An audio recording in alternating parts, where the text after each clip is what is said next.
بسم اللہ الرحمن الرحیم۔ اللہ تعالیٰ نے انسان کو بالعموم اور مسلمان کو بالخصوص رزق حلال و حرام میں تمیز کرنے کا حکم دیا۔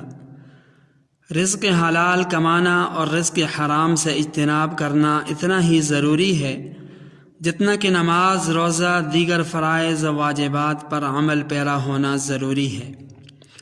حرام مال سے متعلق شریعت کا حکم یہ ہے کہ اسے اصل مالک کو واپس کر دیا جائے، بصورت دیگر اسے صدقہ کر دیا جائے۔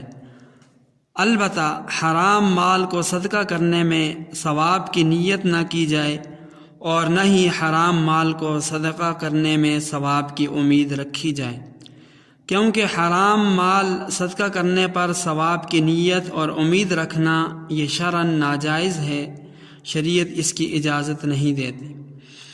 بلکہ حرام مال کو صدقہ کرنے میں نیت یہ ہو کہ یہ شریعت کا حکم ہے جس کو میں پورا کر رہا ہوں، یوں اس کو شریعت کا حکم پورا کرنے پر ضرور اجر و ثواب ملے گا۔ خلاصہ یہ ہے کہ حرام مال صدقہ کرنے میں ثواب کی نیت اور امید رکھنا تو جائز نہیں ہے، البتہ شریعت کا یہ حکم پورا کرنے پر اجر و ثواب کی نیت اور امید رکھنا یہ جائز ہے اور یہ درست ہے۔ مزید اہم مسائل جاننے کے لیے ہمارے چینل کو ضرور سبسکرائب کیجیے، ویڈیو کو لائک اور شیئر کیجیے۔